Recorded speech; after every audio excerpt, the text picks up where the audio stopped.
Hello guys, Namaskar. Let me welcome you once again on your favorite channel English Tutorials Ashish sir. Today we'll talk about the editorial session of 12th of March. And before starting the session, let me give you some information regarding our courses. So first of all, you can go for this course, Grammar Special Course. ये वाला जो course है यहाँ पर 7 topics discuss किए जा चुके हैं. टॉपिक नंबर 8 चल रहा है, सब्जेक्ट ऑफ अग्रीमेंट, और उसमें अभी तक 4 वीडियोस अपलोड हो चुके हैं. ठीक है, यहाँ जो भी पढ़ाया जाएगा डिजिटल बोर्ड पर पढ़ाया जाएगा, सबका पीडीएफ अवेलेबल होगा. एक अलग प्रकार से डिज़ाइन किया हुआ कोर्स है. यहाँ पे आपको वोकैब भी मिलेगी और यहाँ पे जो फोकस किया गया है वो किया गया है आपके बेसिक्स पर, कॉन्सेप्ट्स के माध्यम से आपको सिखाने का प्रयास किया है कैसे ग्रामर अप्लाई कर सकते हैं. आप रटवाने की कोई बात नहीं है, न रटवाया गया है और न मैं चाहूँगा कि आप रटें. तो ये कोर्स आप बाई कर सकते हैं. इसके लिए आपको डाउनलोड करना पड़ेगा ये एप्लीकेशन प्ले स्टोर से. डिस्क्रिप्शन में इसका लिंक भी आपको दिया हुआ है, वहाँ से आप इसे डाउनलोड कर सकते हैं. डाउनलोड करेंगे तो आपको इस प्रकार से कुछ और कोर्सेज भी नज़र आएंगे, जिनमें कुछ मुख्य कोर्सेज की बात मैं करूँ तो क्लोज टेस्ट एंड पैराजंबल का कोर्स है. यहाँ पर वोकैबुलरी ई बुक्स हैं. एक मॉक टेस्ट पेपर की बुक भी उपलब्ध है एयरफोर्स और नेवी के स्टूडेंट्स के लिए. एक हिंदू एडिटोरियल का बैच जो हर वेंसडे को हम स्टार्ट करते हैं, तो ये बैच नेक्स्ट वीक में भी स्टार्ट होगा. यहाँ पर 2 एडिटोरियल्स पर डे मिलते हैं. एक सेशन जो आप शाम को 5 बजे यूट्यूब पर देखते हैं वो सेशन यहाँ पे जल्दी मिल जाता है. एक और सेशन लेट नाइट को मिलता है. दोनों की पीडीएफ उपलब्ध होती है, तो पीडीएफ बहुत खास भूमिका निभा सकती है. ये कोर्स आप इसके लिए बाई कर सकते हैं. तो आइए स्टार्ट करते हैं आज का एडिटोरियल, फ्रंटियर पॉलिटिक्स. तो मैं कुछ स्लाइड्स में आपको बताऊंगा पार्ट्स ऑफ स्पीच के बारे में, and later on will follow the same approach that we undertake always. जो हम लोग हमेशा अप्रोच देखते हैं कि पहले सब्जेक्ट देखते हैं, वर्ब देखते हैं उसके बाद में कुछ स्पेशल जो वर्ड्स होते हैं उनकी चर्चा हम करते हैं, ग्रामर रूल्स डिस्कस करते हैं. वो सेम अप्रोच हम डिस्कस करेंगे. लेकिन 1-2 स्लाइड शुरुआत की है, उसमें बताऊंगा कि कैसे आप पार्ट्स ऑफ स्पीच निकाल सकते हैं. तो फ्रंटियर पॉलिटिक्स जो है, फ्रंटियर का मतलब बाउंड्री होता है, फ्रंटियर का मतलब बॉर्डर होता है, पॉलिटिक्स का मतलब होता है राजनीति. तो राजनीति किसको लेकर की जा रही है? सीमा को लेकर की जा रही है, बॉर्डर को लेकर राजनीति. मतलब यहाँ पे असम के चुनाव हैं उसके बारे में ये आर्टिकल है, और चुनाव के अंदर यहाँ पे सीमा संबंधी, बॉर्डर संबंधी, बाउंड्री संबंधी जो डिमार्केशन होता है, सीमांकन होता है, उस संबंधी कुछ पॉलिटिक्स है. क्योंकि यहाँ पे सीएए का मुद्दा आपको देखने को मिलेगा. यहाँ पे चुनाव के अंदर ये सीएए का मुद्दा है. यहाँ पे एनआरसी का मुद्दा है कि जो भी सीमा पार से आए हुए नागरिक हैं तो उनको अब अपने आईडी जो है वो दिखानी पड़ेंगी. इस प्रकार से ये चीज़ें इस चुनाव के अंदर हावी रहने की पूरी संभावना है. इसी को लेकर ये आर्टिकल लिखा गया है. तो फ्रंटियर पॉलिटिक्स में फ्रंटियर है वो भी नाउन है, पॉलिटिक्स भी नाउन है. फ्रंटियर का मतलब बाउंड्री या बॉर्डर होता है, पॉलिटिक्स का राजनीति होता है. The BJP's rise to power. तो बीजेपी का उदय, बीजेपी यहाँ पे पॉलिटिकल पार्टी है इसलिए दय है. बीजेपी का जो उत्थान है, राइज है, टू पावर, सत्ता में, मतलब सत्ता में आ गई थी बीजेपी असम में. कब की बात है? 2016 की. Was remarkable. तो ये वॉज जो है इस राइज को देखकर है, ये एक रिमार्केबल बात थी, ये बहुत ही अद्भुत बात थी. एंड और द पार्टी बीजेपी है. चूँकि ये पार्टी की बात कर रहे हैं इसलिए डेफिनेट हो गया, इसलिए दे लग गया. The party has set an even higher goal this time. और पार्टी ने हैज सेट स्थापित किया है एन इवन हायर गोल, और भी बड़ा लक्ष्य दिस टाइम, इस बार, टू विन. और क्या लक्ष्य है? लक्ष्य रखा है 100 सीट्स जीतने का. कितने में से? 126 असेंबली सीट्स में से.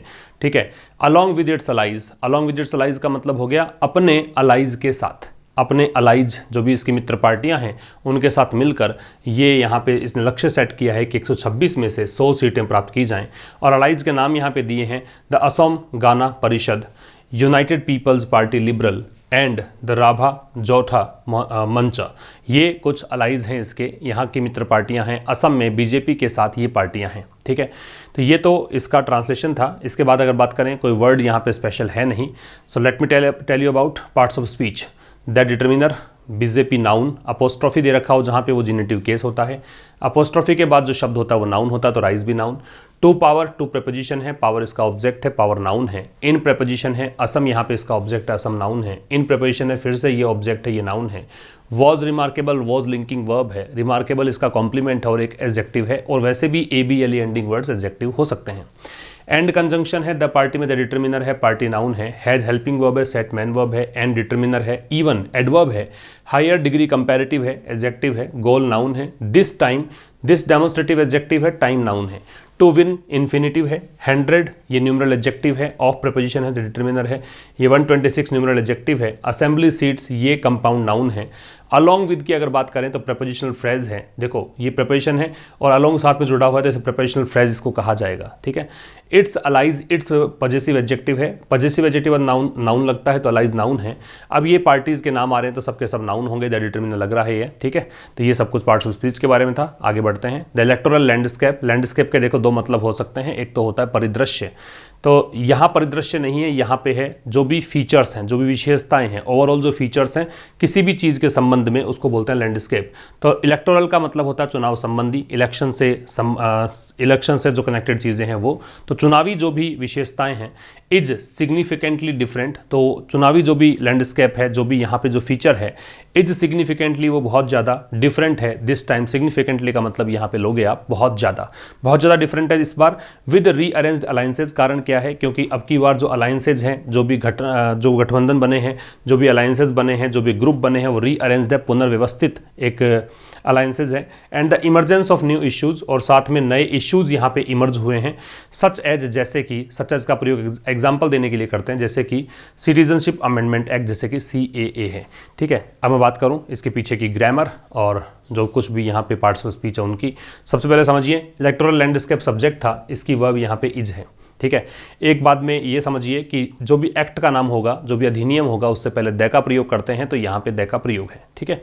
बाकी बात अगर करें तो द डिटरमिनर है, इलेक्टोरल एडजेक्टिव है, ये नाउन है, ये यहाँ पे इज है, लिंकिंग वर्ब है, सिग्निफिकेंटली एडवर्ब है, ये डिफरेंट एडजेक्टिव है, दिस डेमोस्ट्रेटिव एडजेक्टिव है, टाइम नाउन है, विद प्रपोजिशन है, रीअरेंज्ड एडजेक्टिव है, अलायंसेज नाउन है, एंड कंजंक्शन है, द डिटरमिनर है, इमरजेंस नाउन है, ऑफ प्रपोजिशन है, न्यू एडजेक्टिव है, इश्यूज नाउन है, सच एज एग्जाम्पल देने के लिए यूज करते हैं, एक फ्रेज है, द डिटरमिनर है, ये एक्ट यहाँ पे इसका नाउन है, ठीक है, CAA पूरा ये नाउन है। आगे देखते हैं गोइंग बाय 2016 फिगर्स, तो अगर गो बाई का मतलब होता है किसी के अकॉर्डिंग चलना, तो अगर 2016 के आंकड़े देखें उसके अकॉर्डिंग अगर बात की जाए तो महाजोत का मतलब महागठबंधन कह सकते हो, और पार्टीज़ का जो एक यूनाइटेड फ्रंट था, पार्टी जो साथ में आई थी, इंक्लूडिंग ये प्रपोजिशन होगा, जिसमें शामिल थी कांग्रेस, ठीक है, ये कांग्रेस से पहले द का प्रयोग राजनीतिक पार्टी है, the all India united democratic front, ये भी एक पार्टी, ठीक है, एक फ्रंट, एक मोर्चा, and the borderland people's front, तो ये एक मोर्चा, has 48.81% share of the votes, तो इसके पास 48.81% शेयर है वोट्स का, तो वोट्स का इतना हिस्सा इसके पास है, इस महाजोत के पास है। अब फिर समझिए गोइंग बाई की अगर बात करें तो ये एक फ्रेज हो जाएगा, प्रिपरेशनल फ्रेज हो जाएगी, इसके अकॉर्डिंग चलें। 2016 ये नाउन का काम करेगा, फिगर्स यहाँ पे नाउन है ही, द महाजोत द डिटरमिनर है, महाजोत यहाँ पे नाउन है, तो ये सब्जेक्ट भी है, इसका वर्ब अगर देखेंगे तो वर्ब यहाँ पे है, तो इस महाजोत के पास कितने शेयर हैं वोट्स का, इतना शेयर है। ऑफ पार्टीज, ऑफ प्रपोजिशन है, पार्टीज इसका ऑब्जेक्ट है, इंक्लूडिंग प्रपोजिशन है, इसका ऑब्जेक्ट कांग्रेस है, द डिटरमिनर है क्योंकि राजनीतिक पार्टी है। फिर इसके बाद में ये भी एक पार्टी हो गई और ये भी एक पार्टी हो गई, ठीक है, हैज़ लग गया महाजोत को देखकर, इतना % शेयर है, तो ये आपका नाउन हो गया, और प्रपोजिशन है, इसका ऑब्जेक्ट वोट्स है, और वोट्स से पहले द है, डिटरमिनर है, ठीक है। आगे देखें द कंबाइंड वोट शेयर, तो जो पूरा वोट शेयर है, कुल मिला के जो वोट शेयर है, कंबाइंड वोट शेयर है, किसका, कांग्रेस का और किसका, AIUDF का, वॉज हाइयर, वो कहीं ज़्यादा था, इन 17 सीट्स, 17 सीटों में ज़्यादा था, the BJP had one last time, और वो कौन सी सीटें हैं, ये वो सीटें हैं जो बीजेपी ने जीती थी पिछली बार। अब अगर पार्ट्स ऑफ स्पीच और ग्रामर की बात करें तो the combined vote share subject है, इसकी वर्ब जो है वो वॉज है, ठीक है, द बीजेपी सब्जेक्ट है, इसकी वर्ब है वो हैड वन है, हैड ऑक्सिलरी वर्ब है, हेल्पिंग वर्ब है, वन थर्ड फॉर्म है, हेड के साथ थर्ड फॉर्म लगती है, ठीक है। बाकी पार्ट्स ऑफ स्पीच की अगर बात करोगे तो द कंबाइंड, द डिटरमिनर है, कंबाइंड यहाँ पे एडजेक्टिव है, वोट शेयर कंपाउंड नाउन है, ऑफ प्रपोजिशन है, द डिटरमिनर है, कांग्रेस नाउन है, एंड कंजंक्शन है, AIUDF ये नाउन है, वॉज लिंकिंग वर्ब है, हायर कंपैरेटिव एडजेक्टिव है, इन प्रपोजिशन है, 17 न्यूमरल एडजेक्टिव है, सीट्स नाउन है, द डिटरमिनर है, बीजेपी नाउन है, हेड हेल्पिंग वर्ब है, वन मैन वर्ब है, लास्ट टाइम की अगर बात करोगे तो लास्ट टाइम एडवर्ब है, ठीक है, एडवर्ब ऑफ टाइम है। आगे बात करें N alliance of regional parties, तो एक गठबंधन जो है रीजनल पार्टीज का, क्षेत्रीय पार्टियों का, अब इसमें नाम बता रखे हैं कौन कौन से, तो असम जातीय परिषद एंड अखिल गोगोईज क्या है, राइज और दल, बोथ फॉर्म्ड 6 months एगो, दोनों ही बने थे, फॉर्म का मतलब बनना, 6 महीने पहले। फॉलोइंग मतलब किसके परिणाम स्वरूप बने, किसके चलते बने, पहले क्या घटना घटी उसके बाद में इनका निर्माण हुआ। तो पहले घटना ये घटी द एंटी CAA मूवमेंट, क्योंकि एंटी CAA मूवमेंट चल रहा था। CAA मूवमेंट जो सिटीजनशिप अमेंडमेंट एक्ट है वो, और उसके खिलाफ था, इस कारण से एंटी लगाया हुआ है प्रीफिक्स इसके पहले। तो एंटी CAA मूवमेंट के चलते ऐसा हुआ। Could make the contest triangular, और ये जो चीज़ है ये बना सकती है कॉन्टेस्ट को ट्रायंगुलर, इस प्रतिस्पर्धा को, इस चुनाव को त्रिकोणीय बना सकती है, at least in the eastern parts, और कम से कम पूर्वी हिस्से में तो ऐसा हो ही सकता है। ठीक है, अगर बात करें इसके ग्रामर की तो एन अलायंस सब्जेक्ट था। इसकी वर्ब जो है वो कौन सी है, इसकी वर्ब ये है। तो एक अलायंस जो है गठबंधन रीजनल पार्टीज का, वो यहाँ पे बना सकती है, कुड पॉसिबिलिटी के लिए आया है। मेक इसमें मैन वर्ब है, चूंकि मॉडल के साथ मैन वर्ब V0 फॉर्म में, बेस फॉर्म में आती है, इस कारण से V0 फॉर्म है। तो एक गठबंधन जो है क्षेत्रीय पार्टियों का, वो इस कॉन्टेस्ट को ट्रायंगुलर बना सकती है, त्रिकोणीय बना सकती है, और एटलीस्ट कम से कम कहाँ बना सकती है, ईस्टर्न पार्ट्स में बना सकती है। अगर बात करें इसके पार्ट्स ऑफ स्पीच की तो एन डिटर्मिनर है, अलायंस नाउन है, और प्रपोजिशन है, रीजनल एडजेक्टिव है, पार्टीज नाउन है। द डिटर्मिनर है असम जातीय परिषद, ये नाउन हो गया। एंड कंजंक्शन है, फिर से आगे दल दे रखा है, नाउन हो गया। बोथ है वो डिटर्मिनर है। फॉर्म्ड ये वर्ब है। 6 months एगो ये आपका वैसे तो एडवर्ब हो गया। 6 न्यूमरल एडजेक्टिव है, मंथ्स नाउन है, एगो एडवर्ब है, और वैसे पूरा ही एडवर्ब हो गया। फॉलोइंग यहाँ पे प्रेजेंट पार्टिसिपल है, क्योंकि ये बीच में आ रहा है, ऐसा फॉलो करते हुए एस के परिणाम स्वरूप। द डिटर्मिनर है, एंटी प्रीफिक्स है, CAA मूवमेंट ये कंपाउंड नाउन है। कुड मॉडल ऑक्सिलरी है, ये मैन वर्ब है। द डिटर्मिनर है, कंटेस्ट नाउन है, ट्रायंगुलर नाउन है। फिर एटलीस्ट ये फ्रेज है ना, प्रपोजिशनल फ्रेज है। इन प्रपोजिशन है द ईस्टर्न पार्ट्स, अगर पूरा देखें इन द ईस्टर्न पार्ट्स तो वैसे एडवर्ब ऑफ प्लेस है, और वैसे देखोगे तो in preposition the determiner eastern adjective parts noun. समझ में आ गई बात। तो ये सब कुछ था इस स्लाइड में। आगे देखिए, the Congress is facing a leadership vacuum. Vacuum की स्पेलिंग बहुत इंपॉर्टेंट हो सकती है। अब मैं देखो, मैंने शुरुआत की 2 स्लाइड्स में बात कर ली है पार्ट्स ऑफ स्पीच कैसे निकालना है, तो अब हम सीधी तरीके से बात करेंगे। सीधा निकालेंगे सब्जेक्ट, उसकी वर्ब देखेंगे, जो भी इंपॉर्टेंट पार्ट्स हैं, जो भी इंपॉर्टेंट वोकैब हो उसकी चर्चा करेंगे, ग्रामर का डिस्कशन करेंगे। ठीक है, अप्रोच ऐसा रहेगा अपना। तो the Congress is facing a leadership vacuum, तो कांग्रेस यहाँ पे सामना कर रही है किसका, लीडरशिप वैक्यूम का, कि कांग्रेस के अंदर लीडरशिप वैक्यूम बना हुआ है, नेतृत्व नहीं है। एंड टसल का मतलब लड़ाई होता है, ब्रॉल होता है। ये आज का पहला वर्ड आप देख लें। ब्रॉल होता है, फाइट होता है, स्कर्मिश होता है। फाइट स्कर्मिश मतलब झगड़े को, लड़ाई को, नोक झोंक को इसको बोलते हैं। तो कांग्रेस एक लीडरशिप वैक्यूम फेस कर रही है, और यहाँ पे साथ में फेस कर रही है, साथ ही में एट द सेम टाइम साथ ही में फेस कर रही है टसल, लड़ाई चल रही है, इसके अंदर आंतरिक लड़ाई चल रही है। And the BJP has to reconcile with. Reconcile वैसे होता है एक तो बेमन से ही सही पर स्वीकार कर लेना, लेकिन यहाँ पे रिकॉन्साइल विद का मतलब डील विद है। ठीक है, यहाँ से निपटना, इसका मतलब ये है। और साथ में बीजेपी को यहाँ पे निपटना है किससे, द फ्रिक्शन का मतलब यहाँ पे कह दीजिए कि जो भी कलह है, जो भी मतलब यहाँ पे कॉन्फ्लिक्ट है, फ्रिक्शन का मतलब यहाँ पे लीजिए कॉन्फ्लिक्ट से। तो जो भी कॉन्फ्लिक्ट यहाँ पे अराइज आउट हुए हैं, जो भी कॉन्फ्लिक्ट उत्पन्न हुए हैं, जो भी यहाँ पे एक प्रकार से कहें कि झगड़ा उत्पन्न हुआ है, किस कारण से, इस फैक्ट के कारण। फैक्ट क्या है, दैट की कंजंक्शन लग गया। It's most effective and popular leader, कि बीजेपी का जो सबसे प्रभावशाली और सबसे जो प्रभावी नेता है, इज वो कौन है, वो हैं फाइनेंस मिनिस्टर, वित्त मंत्री हिमंता बिश्वा शर्मा। ये सबसे प्रभावशाली मंत्री हैं, अ फॉर्मर कांग्रेसमैन, और ये भूतपूर्व कांग्रेस के पार्टी के थे। ठीक है, तो इसके कारण यहाँ पे एक फ्रिक्शन पैदा हो गया है, पार्टी के भीतर कुछ आंतरिक कलह यहाँ पे उत्पन्न हो गई है। अगर बात करेंगे पीछे की ग्रामर की, तो कांग्रेस सब्जेक्ट है, इज इसकी वर्ब है, फेसिंग मैन वर्ब है। ठीक है, इज है यहाँ पे हेल्पिंग वर्ब है, फेसिंग मैन वर्ब है। वैक्यूम की स्पेलिंग इंपॉर्टेंट है, VACU आएगा, ध्यान रखेंगे, ये एग्जाम में पूछी जा सकता है।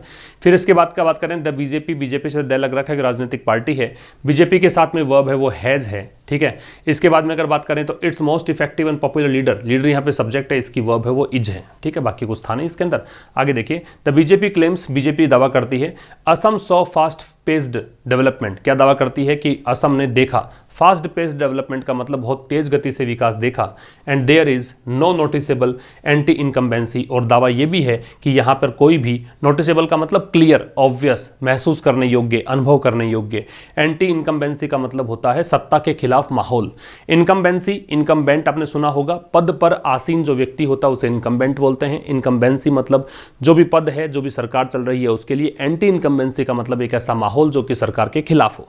ठीक है, तो यहां पे क्या कहना चाहता है, द बीजेपी सब्जेक्ट हो गया, इसकी वर्ब क्लेम्स है। असम सब्जेक्ट हो गया, इसकी वर्ब सो है। फिर देयर है, ये आपको देखो नया वाक्य स्टार्ट हो रहा है एंड कंजंक्शन के बाद, तो ये इन्वर्जन है। ये यहाँ पे एंटी इनकम्बेंसी सब्जेक्ट था, इसकी वर्ब है वो इज है। ठीक है। और वैसे देखोगे तो नो यहाँ पे एडजेक्टिव होगा, नोटिसेबल ये भी एडजेक्टिव है, एंटी इनकम्बेंसी है ये आपका नाउन है, ठीक है। एंटी यहाँ प्रेफिक्स के रूप में दे रखा है। तो बीजेपी का दावा है कि असम ने बहुत ही तेज गति से विकास देखा और कोई भी एक ऑब्वियस एंटी इनकम्बेंसी का माहौल नहीं है। The outcome will be determined, determine का मतलब होता है निर्धारित करना, तो आउटकम निर्धारित किया जाएगा, ठीक है, बाई अदर इश्यूज अन्य मुद्दों के द्वारा, एंड और पर्टिकुलरली आइडेंटिटी क्वेश्चंस, और विशेष करके पहचान वाले जो क्वेश्चंस है, आइडेंटिटी क्वेश्चंस है, उनसे यहाँ पे आउटकम निर्धारित होगा। दैट हैव बिकम, और वो क्वेश्चंस जो कि बन चुके हैं मोर fraud this time.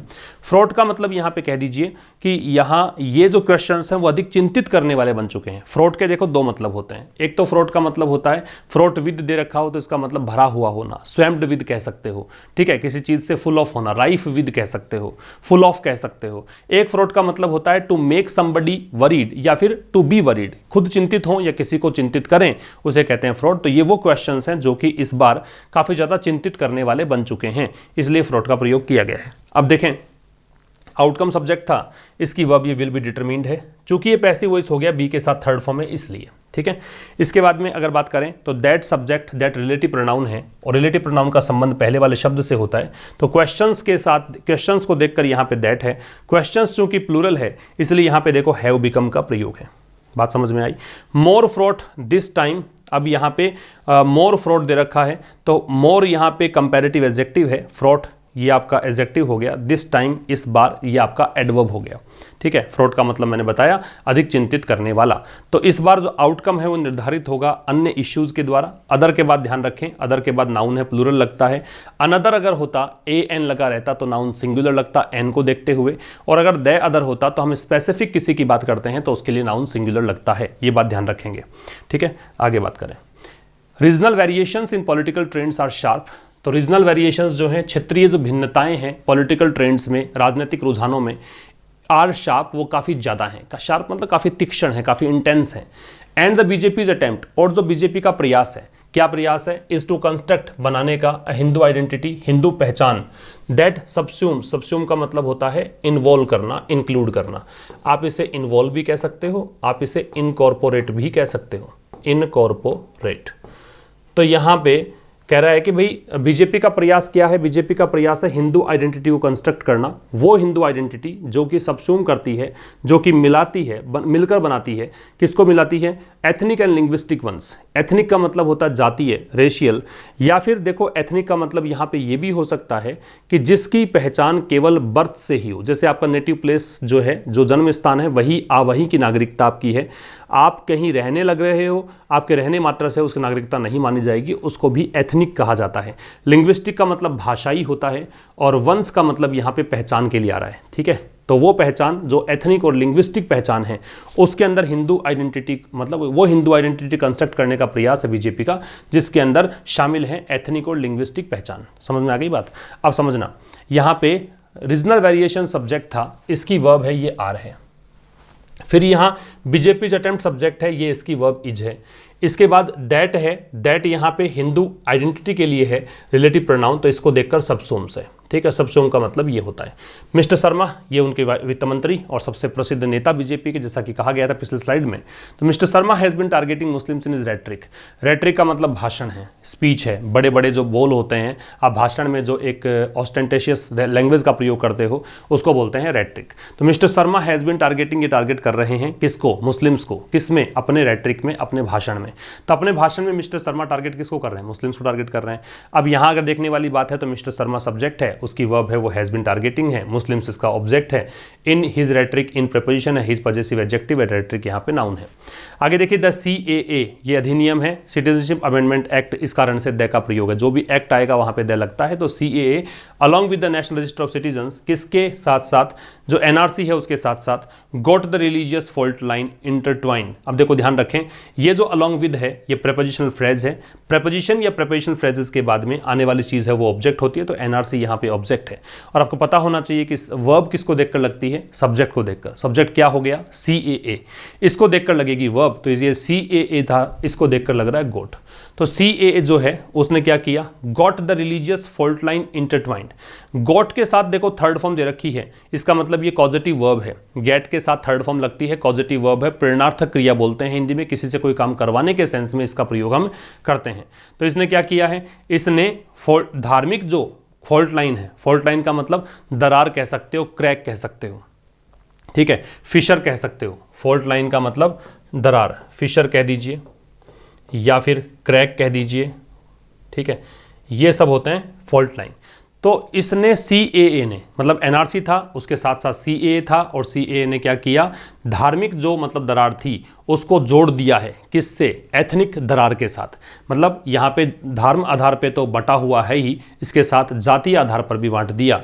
Denying the BJP any clear advantage, इनकार करते हुए, डिनाई करते हुए, खारिज करते हुए कि BJP को यहाँ पे कोई लाभ की स्थिति नहीं है। अब समझना यहाँ पे पीछे क्या था? CAA सब्जेक्ट था, गोट इसकी वर्ब थी। फॉल्ट लाइन का दरार होता है, इंटरट्वाइंड का मतलब होता है क्लोजली कनेक्ट करना। To connect closely, connect closely, बिल्कुल नज़दीकी से, बिल्कुल टाइटली कनेक्ट करने को बोलते हैं इंटरट्वाइंड, ठीक है। अब इंटरट्वाइंड हो गया क्लोजली कनेक्ट करना, बाकी आपको पता है डिनाई यहाँ पे प्रेजेंट पार्टिसिपल होगा, डिनाई करते हुए, खारिज करते हुए। आगे देखिए, the fear of illegal migrants over running indigenous populations. Fear, डर, डर किसका? इलीगल माइग्रेंट्स की, कोई प्रवासी हैं, दूसरे देश से आने वाले लोग हैं और वो इलीगल हैं, अवैध हैं। ओवर रन का मतलब यहाँ पे है एक्सीड करना, है ना, जितना निर्धारित है उससे ज़्यादा हो जाना। तो ये डर कि जो इलीगल माइग्रेंट्स हैं, जो प्रवासी हैं, गैरकानूनी तरीके से जो भारत देश में आए गए हैं, वो मतलब एक्सीड कर रहे हैं, जितना उनकी संख्या तय है उससे ज़्यादा ये इंडिजिनस पॉपुलेशन के अंदर आ गए हैं। इंडिजिनस पॉपुलेशन का मतलब क्या हो गया? इंडिजिनस का मतलब होता है नेटिव या लोकल, जो भी स्थानीय जनता है, जो भी लोकल जनता है, जो वहाँ पे जन्म से रह रही है ना, उससे कहीं ज़्यादा ये हो जाएंगे। हैज़ बीन, ये जो डर है, has been a perennial issue, ये एक एवरलास्टिंग इशू है। पेरेनियल का मतलब होता है एवरलास्टिंग या अनएंडिंग या अनसीजिंग, है ना, कभी ना खत्म होने वाला, सनातन, लगातार चला आ रहा। तो ये एक सनातन मुद्दा है। बट लेकिन दिस टाइम, इस बार, द फोकस हैज शिफ्टेड, इस बार जो ध्यान है वो शिफ्ट हो गया है from migrant Bangladeshi Muslims to Bangladeshi Hindus. किसकी तरफ ध्यान हो गया है शिफ्ट? माइग्रेंट बांग्लादेशी मुस्लिम्स से, माइग्रेंट का मतलब पलायन करने वाले, प्रवासी, बांग्लादेश के जो मुस्लिम्स लोग हैं उससे ये ध्यान चला गया है हटकर, कहाँ पर? बांग्लादेशी हिंदूज पर, ठीक है। हुज साइड, जिसकी जो साइड है, the BJP sought to take, जिसकी साइड, जिसका पक्ष बीजेपी ने, सॉट सीक की सेकंड फॉर्म है, चाहा, क्या? टू टेक, लेना, through the new citizenship regime, किसके माध्यम से? थ्रू का मतलब माध्यम से, द न्यू सिटीजनशिप रेजिम का मतलब नया जो नागरिकता संबंधी सिस्टम है, रेजिम का मतलब सरकार भी होता है, तंत्र भी होता है, सिस्टम होता है। तो नया जो एक नागरिकता संबंधी तंत्र है, सिस्टम है, उसके माध्यम से यहाँ पे बीजेपी ने बांग्लादेशी हिंदूज का पक्ष लेना चाहा। अब यहाँ पे पीछे की बातों की बात करें तो द फियर यहाँ पे सब्जेक्ट था, इसकी जो वर्ब है वो हैज़ बीन, ये वर्ब है इसकी, ठीक है। इसके बाद अगर बात करें तो यहाँ पे द फोकस सब्जेक्ट है, इसकी वर्ब ये वाली है। यहाँ पे बीजेपी की बात करें तो इसकी वर्ब सॉर्ट है, जो सीक की सेकंड फॉर्म है। ओवर रन का मतलब एक्सीड होना होता है, ज़रूरत से अधिक हो जाना होता है। पेरेनियल का मतलब एवरलास्टिंग या अनएंडिंग या अनसीजिंग, कभी ना खत्म होने वाला, सनातन, तो काफ़ी लंबे समय चला आ रहा है, वो उसको बोलते हैं, ठीक है। तो डर, डर किसका? कि अवैध रूप से जो प्रवासी हैं वो कहीं जो देशी जनसंख्या है, जो नेटिव जनसंख्या है, उससे कहीं ज़्यादा अधिक ना हो जाए। ये मुद्दा जो है ये एक पेरेनियल इशू रहा है, लेकिन इस बार जो फोकस है वो शिफ्ट हो गया है। पहले माइग्रेंट बांग्लादेशी मुस्लिम्स पर फोकस था, अब ये फोकस हो गया बांग्लादेशी हिंदूज़ के लिए।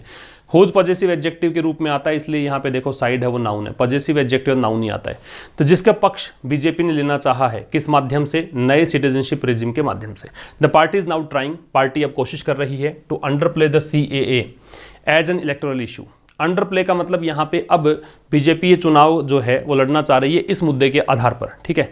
तो यहाँ पे पार्टी जो है अब ट्राई कर रही है, कोशिश कर रही है अंडरप्ले द CAA को अंडरप्ले करने का। अंडरप्ले का मतलब यहाँ पे इंपॉर्टेंस कम करना भी हो सकता है, ठीक है, इंपॉर्टेंस कम करना। तो बीजेपी अब कोशिश कर रही है कि CAA मुद्दा जो है चुनाव का मुद्दा ना बने, ठीक है, इसको अंडर प्ले करने की कोशिश कर रही है। बट लेकिन द अदर टू अलायंसेज, लेकिन जो बाकी के दो गठबंधन हैं वो कोशिश कर रहे हैं keep the focus on it, कि मुद्दा इसी ही बना रहे, इसी पर फोकस बना रहे, एंड पुट द बीजेपी, और वो कोशिश उनकी ये भी है कि बीजेपी को वो रखना चाहते हैं ऑन द बैक फुट, मतलब बैकफुट पर, बीजेपी को बिल्कुल पीछे धकेलना चाहते हैं अमंग द इंडिजिनस पॉपुलेशन, किस बीच में, जो वहाँ की देशी जनसंख्या है उनमें बैकफुट पर लाना चाहते हैं। तो द पार्टी सब्जेक्ट है, इज इसकी वर्ब है, फिर यहाँ पे the other two alliances subject है, आर इसकी वर्ब है। ठीक है, तो पार्टी जो है अब कोशिश कर रही है सीएए को अंडर प्ले करने का, इसका महत्व कम करने का, इसको मतलब महत्व ना देने का, किस रूप में, इलेक्टोरल इश्यू के रूप में, क्योंकि ये उल्टा दांव पड़ गया था बीजेपी का।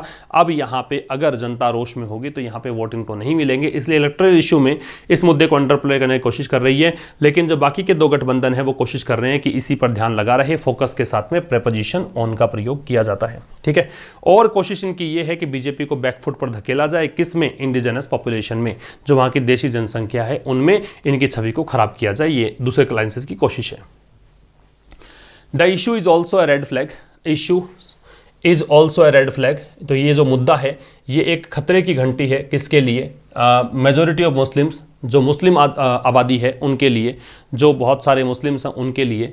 हु कॉन्स्टिट्यूट, हु यहाँ पे मुस्लिम्स के लिए है, कॉन्स्टिट्यूट का मतलब होता है मिलकर बनाना, जो कि असम की जनसंख्या का 34% भाग कवर करते हैं। ठीक है, तो यहाँ पे सब्जेक्ट इशू था, इसकी वर्ब इज है, हु यहाँ पे रिलेटिव प्रोनाउन है, मुस्लिम्स के लिए आ रहा है, इसलिए यहाँ पे कॉन्स्टिट्यूट इसकी वर्ब है। समझ गए?